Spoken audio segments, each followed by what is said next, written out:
Vamos a ver derivación de orden superior.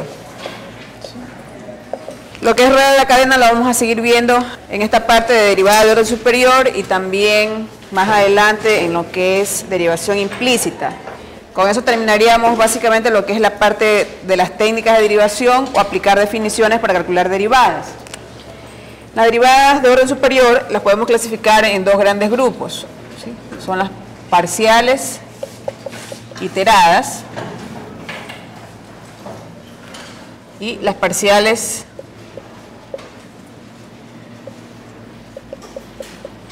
mixtas. En las parciales iteradas usamos la notación derivada enésima de f con respecto a la variable xy. Entonces esto quiere decir que se deriva con respecto a la variable xy la derivada anterior. ¿Ya? Y así sucesivamente. A su vez, esta derivada sería la derivada con respecto a xy de la derivada anterior. Entonces, en las derivadas parciales iteradas, vamos a usar la notación de derecha a izquierda. Entonces, se entiende que en el denominador, la parte derecha indica la primera variable con respecto a la cual se derivó, y así sucesivamente. ¿Ya?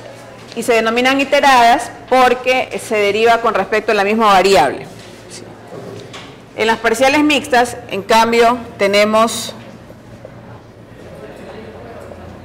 combinación de diferentes variables. Por ejemplo, si la función tiene n variables, la derivada enésima sería primero con respecto a x1, con respecto a x2, etcétera, con respecto a xn, o en algún otro orden, ¿no? Entonces, así vamos a definir estos dos tipos de derivadas de orden superior. Y esto asimismo se interpretaría como que es la derivada con respecto a xn de la derivada anterior con respecto a xn menos 1, de la derivada anterior con respecto a n menos 2, y así sucesivamente, ¿sí? De la derivada hasta llegar a x1, ¿no? Derivada de f con respecto a x1. Entonces comenzamos derivando con respecto a x1, de ahí con respecto a x2, y así sucesivamente seguimos derivando. Aquí sería un paréntesis abierto. O sea, seguimos derivando, hasta llegar a la primera variable, que es x1. ¿Ya? Entonces veamos con un ejemplo en concreto, ¿no? Tenemos la función f de xy igual a xy más x más y cuadrado elevado al cubo, con xy elemento de R2. Entonces, determine dos puntos aparte, ¿sí? La segunda derivada de f con respecto a x, la segunda derivada de f con respecto a y. Literal B, la segunda derivada de f con respecto a x, luego con respecto a y, la segunda derivada de f con respecto a y y luego con respecto a x. Entonces, en el literal A nos están preguntando es por las derivadas parciales iteradas, en este caso de orden 2. En el literal B nos están preguntando por una derivada también de segundo orden, pero mixta. Entonces, la solución sería, pues, aplicando la notación, la derivada de f con respecto a x, en primer lugar, debemos entenderlo como que es la derivada con respecto a x de la derivada con respecto a x. ¿Sí? Eso es lo que tenemos que tener claro. Entonces, la segunda derivada de f con respecto a x es la derivada con respecto a x de la primera derivada con respecto a x. Entonces, derivamos con respecto a x en forma parcial, como ya lo sabemos hacer. Entonces implica que en esta función x va a ser tratada como variable y y va a ser tratada como constante. La derivada con respecto a x es y. En el siguiente término, si derivo con respecto a x, me queda la derivada de la potencia por la derivada del argumento con respecto a x, que es 1. Entonces esa es la primera derivada de f con respecto a x. ¿sí? Es la derivada parcial que nosotros conocemos. Entonces ahora lo que hacemos es volver a derivar esa expresión con respecto a x. Ahora, cuando derivo con respecto a x, y, 0, porque para x, y es constante. Si derivo con respecto a x esta potencia, entonces queda ahora 6 por x más y cuadrado elevado a la 1 por la derivada del argumento con respecto a x, que es 1. Conclusión, queda 6 por x más y cuadrado. Entonces esa es la derivada iterada con respecto a x de orden 2. Vamos ahora con la segunda derivada de f con respecto a y. Entonces esta notación, de acuerdo a lo que vimos hace un momento, quiere decir que vamos a derivar con respecto a y la derivada de f con respecto a y. Entonces vamos a sacar la primera derivada de f con respecto a y. La derivada con respecto a y de. Al derivar con respecto a y, recordemos que no hay variación en x es tratada como constante, y por lo tanto el término x por y, si lo derivo con respecto a y, nos queda x.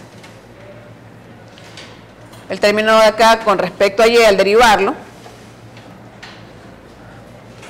entonces es una potencia, queda 3 por x más y cuadrado al cuadrado, por la derivada del argumento con respecto a y, que es 2y, correcto. Y ahora esto lo volvemos a derivar con respecto a y. Entonces al derivar con respecto a y, el término en x es 0, porque para y x es constante, y en cambio aquí nos queda un producto. Entonces ahora derivamos 3 por x más y al cuadrado por 2y. ¿Ya? Entonces podríamos ponerlo así, para que se nos haga un poco más sencillo. 6y por x más y cuadrado. Entonces ahora derivamos 6, que sería una constante,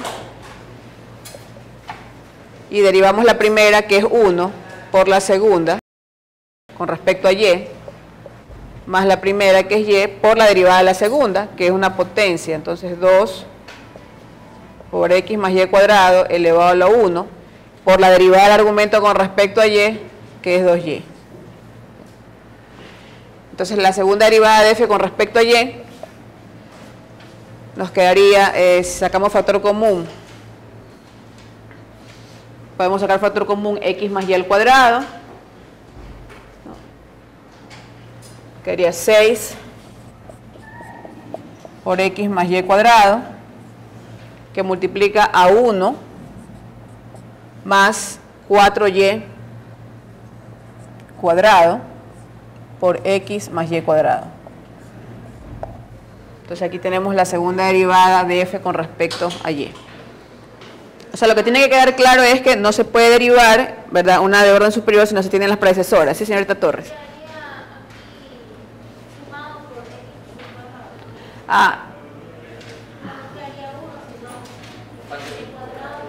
Sí, tiene razón, está al revés. O sea, este está al cuadrado, el de allá está elevado a la 1. Entonces quedaría 4y cuadrado por 1, más 1, el 1 más, correcto.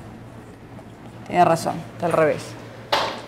Entonces queda 4y cuadrado por 1 más x más y cuadrado. Correcto. Bien, vamos ahora al literal B. En el literal B tenemos las mixtas. La segunda derivada de f con respecto a x y luego con respecto a y. Entonces, de acuerdo a la notación que vimos hace un momento, esto se entiende como que es la derivada con respecto a y de la derivada de f con respecto a x. Entonces, asimismo necesitamos la primera derivada de f con respecto a x. Bueno, como esta ya la calculamos, de literal A, tenemos que la derivada de f con respecto a x es esta expresión de aquí. Y más 3 por x más y cuadrado al cuadrado. Pero ahora la vamos a derivar con respecto a x, por eso se llama mixta. También a unos le llaman cruzada. Cruzamos las variables, primero con respecto a una, después con respecto a otra. Entonces, si ahora derivamos con respecto a y, la derivada de y con respecto a y es 1, y derivamos esta potencia como 6 por x más y cuadrado elevado a la 1 por la derivada del argumento con respecto a y, que es 2y. Y nos quedaría esta, la segunda derivada, pero mixta.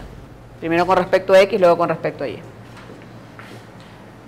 Ahora, la segunda derivada de f, primero con respecto a y, luego con respecto a x, se debe entender como la derivada de x de la derivada de f con respecto a y. La derivada de x con respecto a x de lo que ya se derivó con respecto a y, la derivada parcial con respecto a y. Eso lo tenemos aquí también en este paréntesis. Tenemos que esto es x más 3, bueno, aquí ya podemos poner directamente más 6y,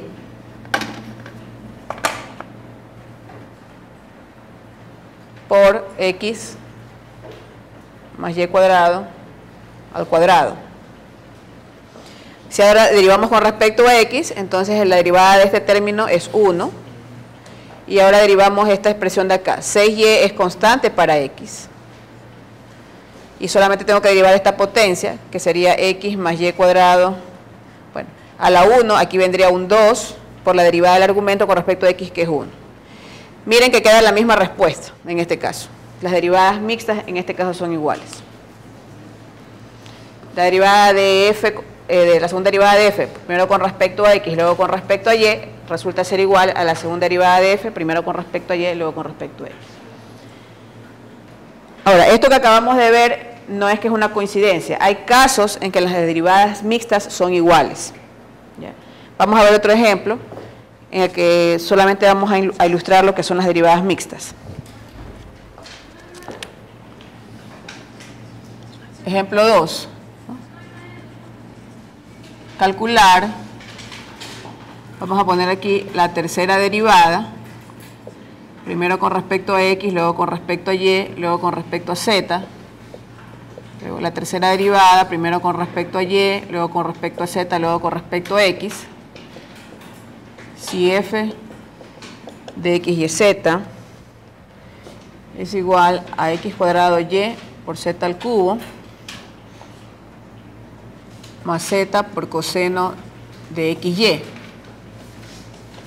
con x y z elementos de R3. En este caso, como la función es de 3 variables, la permutación, ¿sí?, en el orden de derivación sería de 3 factorial, ¿verdad? Porque tenemos la primera variable, 3 opciones para escogerla. La segunda variable ya serían 2, la segunda variable serían 2 opciones y la última variable sería 1. O sea, usted tiene 3 por 2 por 1, 3 factorial, formas diferentes de sacar la tercera derivada mixta. Entonces, en este caso, de las 6 formas diferentes vamos a hacer esas 2, por cuestiones de tiempo. Pero alguien puede practicar las otras, ¿no? Primero derivando con respecto a x y permuta aquí, luego con respecto a z, luego con respecto a y. Aquí también deriva con respecto a y permuta, deriva con respecto a x, luego con respecto a z. Y así completan las otras 2 más. En total hay 6 derivadas mixtas. Vamos a hacer estas 2. Entonces la tercera derivada de f con respecto a x, luego con respecto a y, luego con respecto a z, debe entenderse como la segunda derivada con respecto a y, con respecto a z, de la derivada de f con respecto a x. Entonces eso es lo primero que tenemos que tener claro, la notación con la que estamos trabajando, el orden en que se deriva. Entonces la primera variable con respecto a la que se deriva es x. Y ahí quedan pendientes 2 derivadas, una con respecto a y y otra con respecto a z. Y a su vez, esto de aquí es la derivada con respecto a z de la derivada con respecto a y de la derivada de f con respecto a x. ¿Sí?